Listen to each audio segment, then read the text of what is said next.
صلو علی الحبیب صلی اللہ علی محمد۔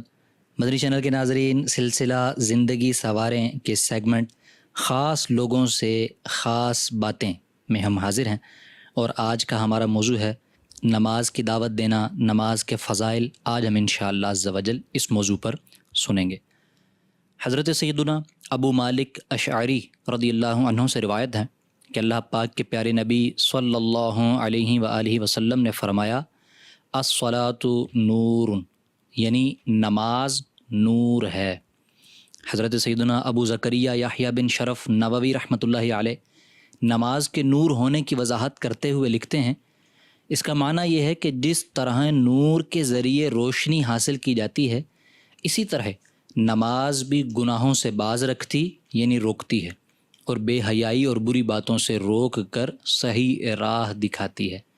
ایک قول کے مطابق اس کا معنی ہے نماز کا اجر و ثواب بروز قیامت نمازی کے لیے نور ہوگا، اور ایک قول ہے اس کا مطلب یہ ہے کہ بروز قیامت نمازی کے چہرے پر نماز نور بن کر ظاہر ہوگی، نیز دنیا میں بھی نمازی کے چہرے پر رونق ہوگی۔ حضرت مفتی احمد یار خان رحمۃ اللہ علیہ اس حدیث پاک کے تحت لکھتے ہیں، یعنی نماز مسلمان کے دل کی، چہرے کی، قبر کی، قیامت کی روشنی ہے۔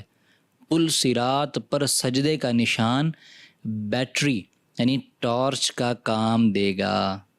صلو علی الحبیب صلی اللہ علی محمد۔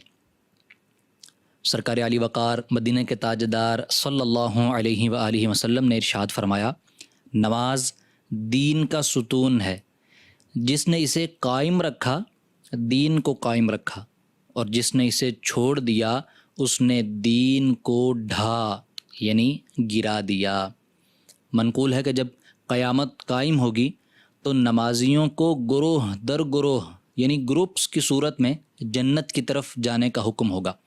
جب پہلا گروہ یعنی گروپ جنت میں داخلے کے لیے لایا جائے گا تو ان کے چہرے ستاروں کی طرح چمکتے دمکتے ہوں گے۔ فرشتے ان کا استقبال کریں گے اور ان سے پوچھیں گے، تم کون ہو؟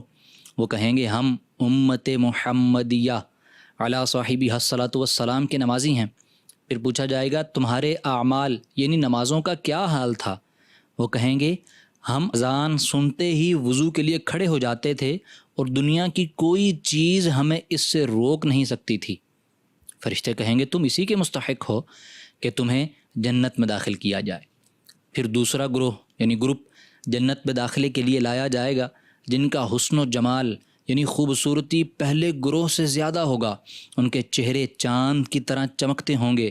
فرشتے ان سے پوچھیں گے، تم کون ہو؟ وہ کہیں گے، ہم نماز پڑھنے والے تھے۔ پھر پوچھیں گے، تمہاری نمازوں کا کیا حال تھا؟ وہ کہیں گے، ہم نماز کے وقت سے پہلے ہی نماز کے لیے وضو کر لیتے تھے، اور جب اذان سنتے تھے فوراً مسجد میں حاضر ہو جاتے۔ فرشتے کہیں گے، تم اسی کے مستحق ہو۔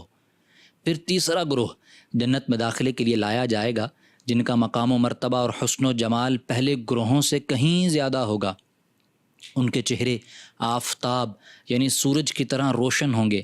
فرشتے ان سے پوچھیں گے، تم اتنے خوبصورت اور اتنے اعلیٰ مقام والے کون ہو؟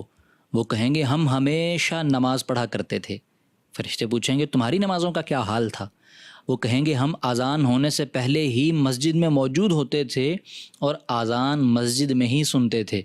فرشتے کہیں گے، تم اسی کے مستحق ہو۔ اللہ اکبر!